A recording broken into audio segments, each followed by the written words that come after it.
ஆசீர்வதிக்கப்பட்ட நல்ல நாள். அற்புதமான சில விஷயங்களை தியானிப்போம். என்னோடு சேர்ந்து வாருங்கள். நான் இந்த வீடியோ கீழே கொடுப்பேன், அதையும் பாருங்கோ. ஷார்ட் வீடியோவில் லிங்க் கொடுப்பேன், ஃபுல் வீடியோ வடிவ பாருங்கோ. துன்மார்க்கனுடைய ஆலோசனையில் நடவாமலும் பாவிகளுடைய வழியில் நில்லாமலும் பரியாசக்காரர் உட்காரும் இடத்தில் உட்காராமலும். யார் இவர்கள்?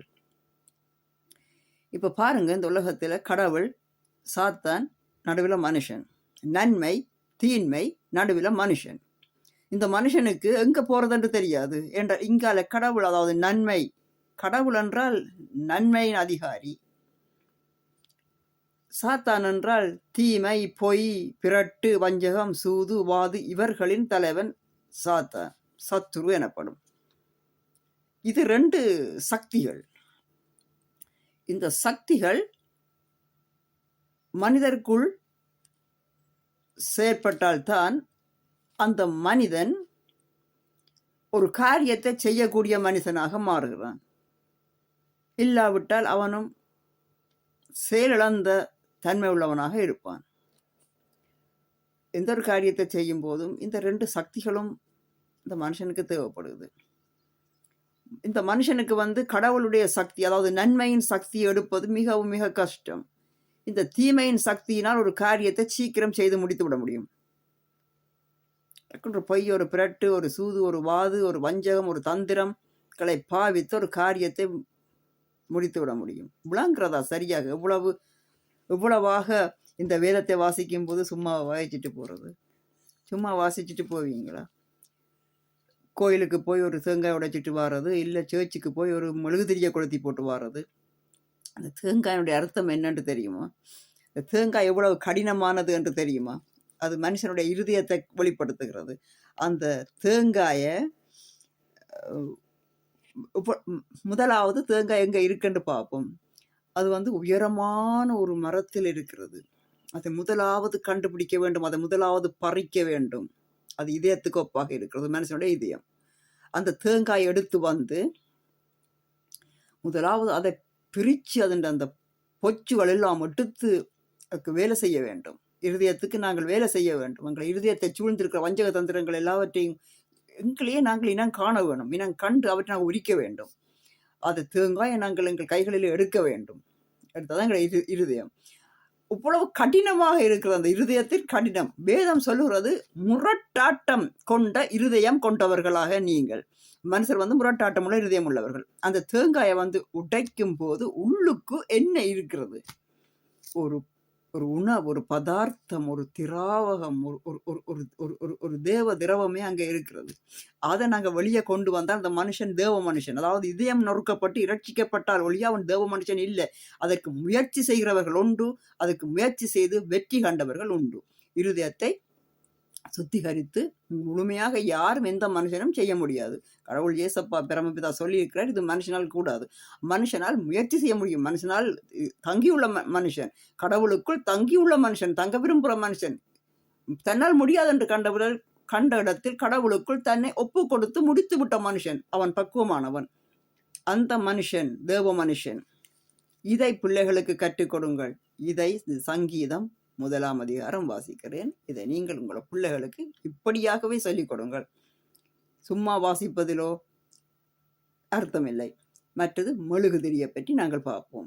மெழுகுதிரியானது நாங்கள் தான் அந்த மெழுகுவர்த்தி, நாங்கள் தான் அந்த தீபம், நாங்கள் தான் எங்களை உருக்கி ஒரு வெளிச்சத்தை கொண்டு வர வேண்டும். நாங்கள் உருகி போவோம், பொன்னை போல புடம் போடப்பட்டு போவோம். தீ மிதிக்கிறீர்களா? அக்கினியில் உங்கள் இருதயத்தை புடம் போட்டு பாருங்கள். அப்பொழுது அதே பாடு வாழ்க்கையில் வெளிச்சத்தை நோக்கி அந்த பயணம், யாத்திரை வெளிச்சத்தை நோக்கி, ஆத்மா வெளிச்சத்தை நோக்கி பிரவசிக்கும். இல்லாவிட்டால் இருளை நோக்கி, இருளின் ஆதிக்கத்திலேயே அந்த ஆத்மா சுத்தி அலைந்து திரியும். மீண்டும் பிறக்கும், மீண்டும் படாத பாடுகளை பெறும்.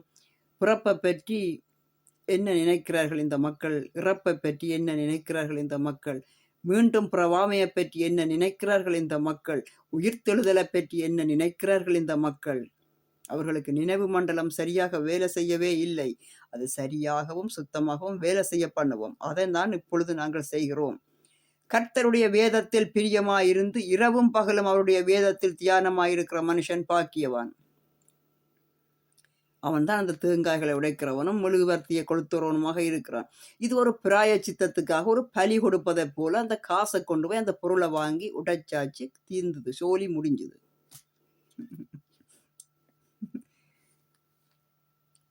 அந்த மனுஷன் முரட்டாட்டமும் கடினமும் வன்முறையும் கொண்ட மனுஷனாகவே அவன் அப்படியே போயிட்டு இருக்கிறான். அவன் சொல்லுவான், ஆண்டவனே, நான் நமக்கு எத்தனை தேங்காய்கள் உடைத்தேன், கடவுளே இல்லை என்ற வாழ்க்கையில். அவன் சொல்லுவான், நான் எத்தனை மெழுகுவர்த்திகள் உமக்கு கொளுத்தி இருப்பேன் ஆண்டவரே, ஆனால் எந்த மாற்றமும் இல்லை. எந்த மாற்றமும் வராதுதானே? இப்ப புரிஞ்சுதா? கடவுள் இல்லைன்னு சொல்லக்கூடாது. அந்த சக்திகள், 2 சக்திகளை எப்படி செயற்படுத்துவது, எப்படி பக்குவப்படுத்துவது என்ற ஞானத்தை மனுஷன் பெற்றுக்கொள்ளணும். கடவுளுக்கு 3ஆம் கண், கடவுளுக்கு 3ஆம் கண் தேவையில்லை, அவர் தான் 3ஆம் கண். அது மனுஷனுக்குத்தான் தேவை. எல்லாத்தையுமே புரட்டியாச்ச, எல்லாமே கலப்படமா? ஒரு தேவ அறிவு ஞானம் வேண்டாமா? கடவுளுக்கு 3ஆம் கண்ணா? கடவுள் தான் அந்த 3ஆம் கண். அது மனுஷனுக்கு வரணும். கடவுளை மனுஷன் அபிஷேகிக்கிறானா? பாலாலும் பழத்தாலும் தேனாலும். ஐயோ, இந்த உலகத்திலிருந்து எடுத்த பொருட்களை கொண்டு போய் கடவுளுக்கு மேல ஊத்தி, கல்லுக்கு மேல ஊத்தி எல்லாம் அப்படியே பயங்கரம். கல்லுக்கு மேல ஊத்தலாம். கடவுளை மனுஷனால் அபிஷேகிக்க முடியாது. கடவுள் தான் மனுஷனை அபிஷேகிக்கிறது. ஞானத்தாலும் அறிவாலும் பரிசுத்தாவினாலும் அபிஷேகிப்பான். அப்பொழுது மனுஷன் பொறுமையாக இருந்து, அந்த விக்கிரகம் இருக்குது, அந்த கல்லு இருக்குதானே, அதே போல அந்த அப்படியே இருந்துடணும். கடவுளுக்குள்ள இருந்து அந்த அபிஷேகத்தை, கடவுள் எங்களை அபிஷேகிக்கிற அபிஷேகத்தை பெற்றுக்கொள்ளணும். செய்வீர்களா? செய்யுங்க, ட்ரை பண்ணுங்க, முயற்சியுங்க. அதான் தியானம். வேற அதை பற்றி வேற காரியங்களில் செய்துட்டு நான் செய்தேன், கடவுளுக்காக செய்தேன், அங்க செய்தேன், இங்க செய்தேன், எத்தனையோ பலி கொடுத்தேன் என்று சொல்வதில் எந்த விதமான அர்த்தமும் இல்லை. எந்த விதமான இயக்கமும் அங்கு வரப்போவதில்லை. நாங்கள் இயங்குறவர்களும், உயிர்த்தெழுந்தவர்களும், புறப்படுகிறவர்களும், பரிசுத்தர்களும், பண்புள்ளவர்களும். பரிசுத்தம் யாரும் கிடையாது. முயற்சி செய்யறதை பற்றி தான் நான் சொல்றேன். இல்லை, ஒப்பு கொடுத்துட்டு அப்படியே இருந்து விடணும். நான் பரிசுத்தவான், நீ பரிசுத்தவான், நீ நல்லவன், நான் கெட்டவன், அங்கே ஒன்றும் இல்லை.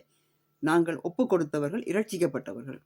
இனி அவர்களின் கிரியை அதுக்கு தக்கபடியாக புறப்பட்டு போக வேண்டும். அவன் நீர்க்கால்களின் ஓரமாய் நடப்பட்டு தன் காலத்தில் கனி தந்து இலை உதிராதிருக்கிற மரத்தை போலிருப்பான். அவன் செய்வதெல்லாம் வாய்க்கும். கர்த்தரை ஆசீர்வதிப்பாராக. ஆசீர்வதிக்கப்பட்ட நல்ல நாள். இதை தொடர்ந்து நீங்கள் வாசிப்பீர்கள் என்று நான் விசுவாசிக்கிறேன். துன்மார்க்கரோ அப்படி இராமல் காற்றை பதறடிக்கும் பதரை போல் இருக்கிறார்கள். ஆகையால் துன்மார்க்கர் நியாய தீர்ப்பிலும் பாவிகள் நீதிமான்களின் சபைகளிலும் நிலை நிற்பதில்லை. கர்த்தர் நீதிமான்களின் வழி அறிந்திருக்கிறார், துன்மார்க்கரின் வழியோ அழியும். இந்த துன்மார்க்கர் கூட்டம் இன்றைக்கு பூமி முழுவதிலும் வந்துட்டு, அவர்கள் செய்கிற துன்மார்க்கம் என்னென்று சொன்னால், நீங்கள் எத்தனையோ முறை நான் சொல்லியிருக்கிறேன். என்னுடைய பக்கத்துக்கு போய் இந்த வீடியோக்களை தயவு செய்து பாருங்க, எப்படியாவது பாருங்க. பிள்ளைகள் பாசம் இருந்தால், பிள்ளைகளில் பிரியம் இருந்தால், பிள்ளைகளில் உண்மையான பாசம் இருந்தால், தயவு செய்து இந்த வீடியோக்களை நீங்கள் பார்ப்பீர்கள் என்று நான் விசுவாசிக்கிறேன். கர்த்தர் உங்களை ஆசீர்வதிப்பாராக. ஆசீர்வதிக்கப்பட்ட நல்ல நாள். ஆமேன்.